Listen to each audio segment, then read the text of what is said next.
আসসালামু আলাইকুম। আমাদের আজকের আলোচনা হচ্ছে যে এইচএসআইসিটি দিনাজপুর 19-এর ঘ নাম্বার। আমরা গ নাম্বার ইতিমধ্যে তার আগের ক্লাসে সলভ করে ফেলছি। যেটা এনকোড ছিল আমরা গত ক্লাসে সলভ করছি।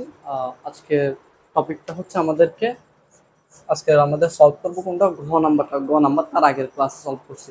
যারা তার আগের ক্লাস করেন তারা আগের ক্লাসটা করে আসবেন। আচ্ছা, ঘ নাম্বার চলে আসি কিভাবে, যে বলছে যে কম্পিউটারের বোধগম্য ভাষাকে মানুষের ভাষায় রূপান্তরের জন্য কোন চিত্রটা ইউজ করতে হবে, কোন চিত্রের ভূমিকা অপরিহার্য। কম্পিউটারের ভাষাকে যখন মানুষের ভাষায় রূপান্তর করতে বলবে তখন আমরা বুঝে নিব এটার নাম কি, ডিকোডার। কম্পিউটারের ভাষাকে মানুষের ভাষায় রূপান্তরের জন্য বললে তখন এটার নাম কি, ডিকোডার। আচ্ছা, আর এখানের মতো কোনটা ডিকোডার? আমরা জানি যে ইনপুট বেশি হলে এটার নাম ইনকোডার। এটা গত ক্লাসে আলোচনা করছি, তার আগের ক্লাসে। আর আউটপুট বেশি হলে এটার নাম হচ্ছে ডিকোডার। এখানে কি বেশি ছিল? আউটপুট বেশি। আর এটাতে কি বেশি ছিল? ইনপুট। আরেকভাবে চিনছিলাম যে কিভাবে, যে কম্পিউটারের ভাষাকে মানুষের ভাষা বললে কম্পিউটার আগে থাকলে তখন এটার নাম হচ্ছে ডিকোডার। আর যদি মানুষের ভাষাকে কম্পিউটারের ভাষা বলতো, মানুষ আগে থাকতো, তাহলে এটার নাম হচ্ছে এনকোডার। এনকোডার যেহেতু গত ক্লাসে আলোচনা করছি, তার আগের ক্লাসটা দেখে আসবেন।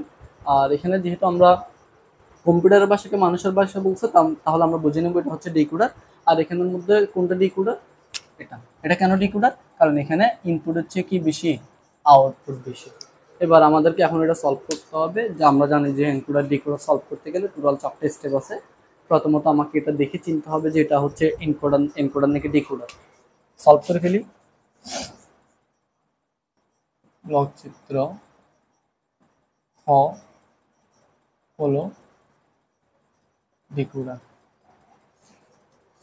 আর আমরা এইভাবে লিখবো আর কি, প্রথম লাইনটা আমি লিখতেছি না, যে কম্পিউটার ভাষাকে মানুষের ভাষায় রূপান্তরের জন্য ব্লক চিত্র হ এর ভূমিকা অপরিহার্য। ঠিক আছে, এটা আপনারা লিখে ফেলবেন। এখানে কোনটির জায়গায় আমরা কোনটা লিখবো, চিত্র হ লিখবো। আচ্ছা, আমি আপাতত বলে ফেলতেছি যে ব্লক চিত্র খ হলো ডিকোডার। এটা প্রথম স্টেপ। আর দ্বিতীয় স্টেপ আমরা এখন ট্রুথ টেবল আঁকবো। কি আঁকবো? ট্রুথ টেবল বা সত্য সারণী। এখানে দেখি ইনপুট কম, কে বেশি, আউটপুট। Input output. ইনপুট কয়টা? দুইটা। এক্স ওয়াই দিতে পারি, অ্যাবিও দিতে পারি। আর আউটপুট কি হবে? D0, D1, D2, D3। এভাবে কয়টা দিলাম? 4টা। এটা এনকোডারের উল্টা। এনকোডারের ক্ষেত্রে এগুলো লিখছিলাম কোন জায়গায়, ইনপুটে। আর এক্স ওয়াই বা বি লিখছিলাম কোন পাশে, আউটপুট। এখন কিন্তু উল্টা হবে। আর যেহেতু এখানে সর্বোচ্চ কত আছে, 4, তাই এদিকে রো কয়টা হবে? 4টা। 1, 2, 3, 4।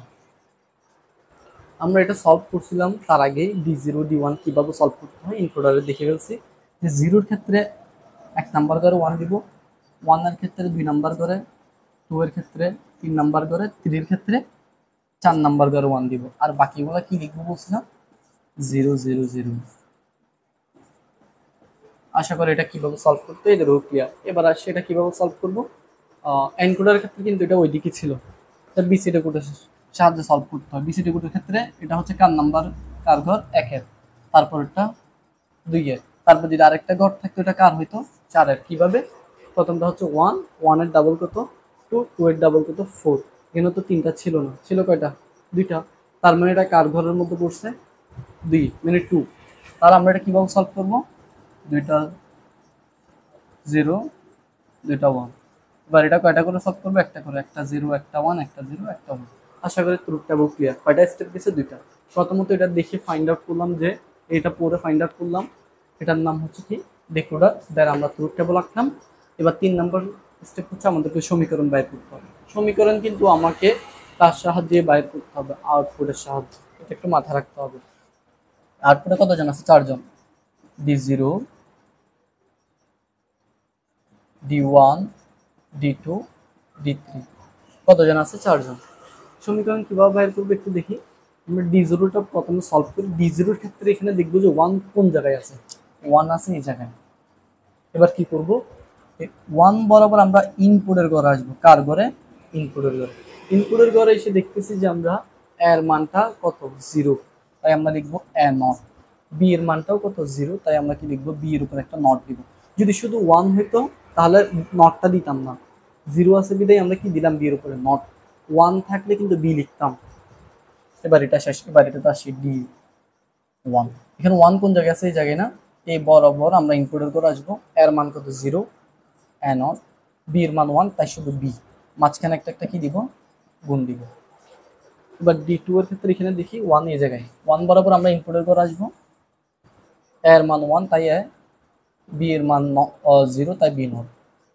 বা ডি থ্রি এর ক্ষেত্রে এখানে ওয়ান বরাবর ইনপুটের করে আসবো, এর মান বি এর মান দুইটাই ওয়ান, তাই আমরা এ নট বি নট লিখবো না, এ বি লিখবো, মাঝখানে কি দেবো, গুণ দেব। আশা করি কয়টা স্টেপ দিল, তিনটা। প্রথমত এটা দেখে চিনলাম যে কম্পিউটারের ভাষাকে মানুষের ভাষায় রূপান্তরের জন্য ব্লক চিত্র ক্ষয়ের ভূমিকা অপরিহার্য, এটা লিখবো।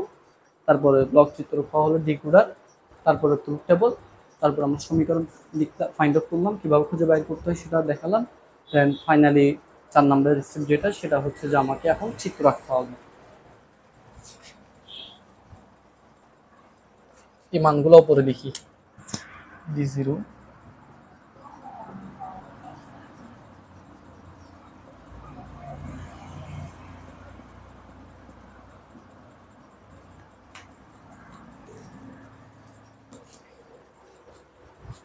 এবার এখানে দেখতে হবে যে এ আছে, এ নট আছে, বি আছে, বি নট আছে।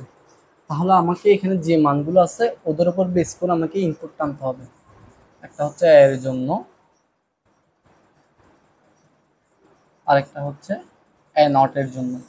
এর থেকে ডাক টেনে একটা নট গেট আঁকলে এটার নাম কি হবে, এ নট।